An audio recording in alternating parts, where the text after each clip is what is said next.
मोडी लेखनातली वैशिष्ट्ये समजावून सांगण्यासाठी देवनागरीतली उदाहरणं दिली आहेत, कारण अद्याप आपण मोडी वाचनाचा सराव सुरू केलेला नाही.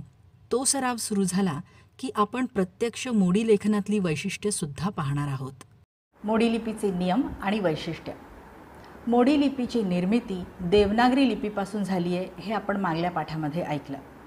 कागदावर लिहिण्यासाठी सोयीस्कर अशी मोडी अक्षरं जरी तयार केली गेली असली तरी लिहिण्यासाठी काही बंधनं कटाक्षाने पाळली जायची. ह्या बंधनांनाच नियम असं म्हणतात.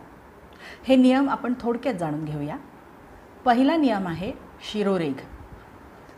लेखनाला सुरुवात करण्यापूर्वी कागदाच्या एका टोकापासून दुसऱ्या टोकापर्यंत शिरोरेघ आखली जायची. शिरोरेघ आखल्याशिवाय लेखन करायचं नाही.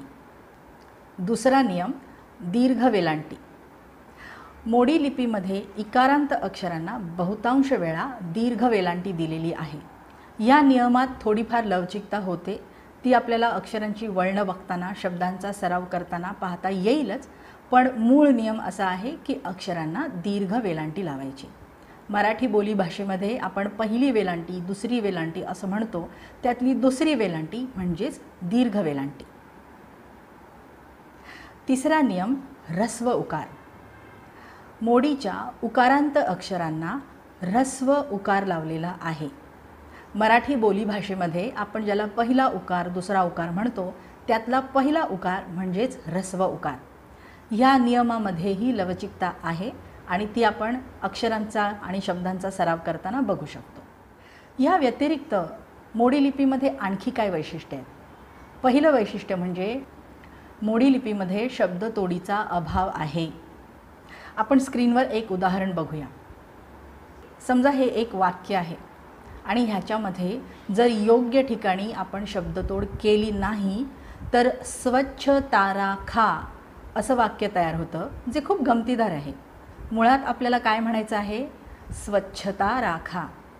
ही एक गंभीर सूचना आहे, पण जर योग्य ठिकाणी शब्दतोड केली नाही तर ह्या सूचनेचा विपर्यास होऊन विनोदी वाक्य तयार होऊ शकतं. मोडी लिपीमध्ये अशी उदाहरणं जागोजागी सापडतात. योग्य ठिकाणी शब्दतोड केली नाही तर अर्थाचा अनर्थ होऊ शकतो, म्हणून वाचताना खूप काळजी घ्यायची. दुसरं वैशिष्ट्य आहे विरामचिन्हांचा अभाव. मोडी लिपीमध्ये एक वेळ शब्दसुटे आढळतील, पण विरामचिन्ह अतिशय अभावाने आढळतात. मला वाटतं 1,00,000 किंवा 2,00,000 पत्रांमध्ये एखाद्या वेळेस प्रश्नचिन्ह, स्वल्पविराम दिलेला आढळेल. पूर्णविराम दिसतो पण फारसा नाही. पण विरामचिन्ह नसल्यामुळे अर्थाचा अनर्थ होऊ शकतो. आपण स्क्रीनवर एक उदाहरण बघूया. समजा हे एक वाक्य आहे, मी शाळेत जाणार नाही, गेल्यास शिक्षा करा.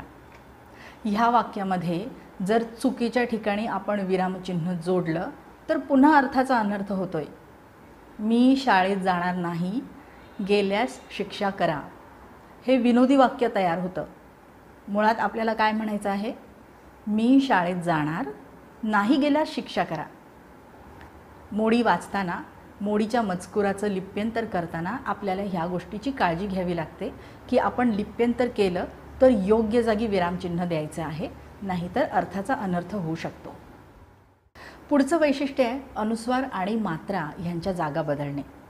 मोडीचा पहिला नियम आपण बघितला की आधी शिरोरेघ आखायची. एकदा शिरोरेघ आखली की लपेटीयुक्त सतत वळणं घेत लिहिल्यामुळे हाताला एक प्रकारची गती लागते आणि त्याच्यामुळे अनुस्वार आणि मात्रा शेवटी जोडले जातात. याच्यामध्ये अनुस्वार आणि मात्रांची जागा अनावधानाने बदलू शकते, त्यामुळे सुद्धा अर्थाचा अनर्थ होतो. आपण स्क्रीनवर एक उदाहरण बघूया.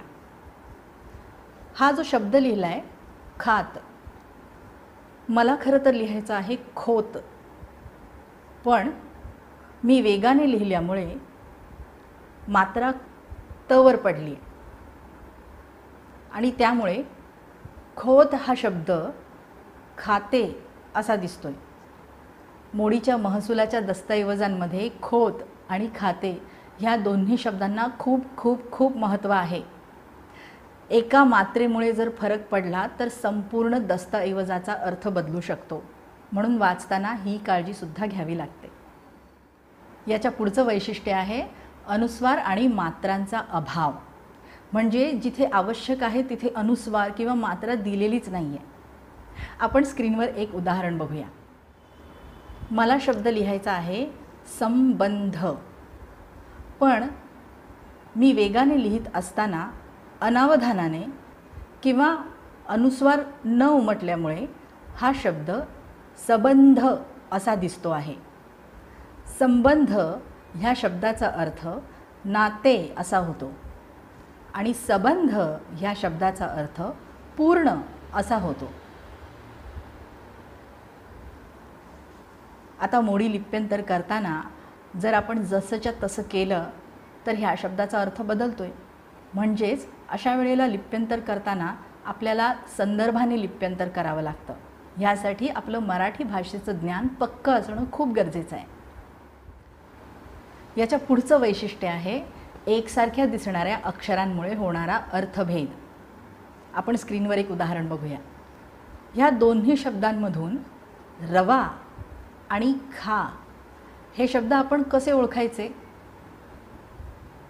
मोडी दस्तऐवजांचं वाचन करताना आपल्याला ही मोडीची वैशिष्ट्य सतत डोक्यात ठेवून संदर्भाने वाचन करावं लागतं.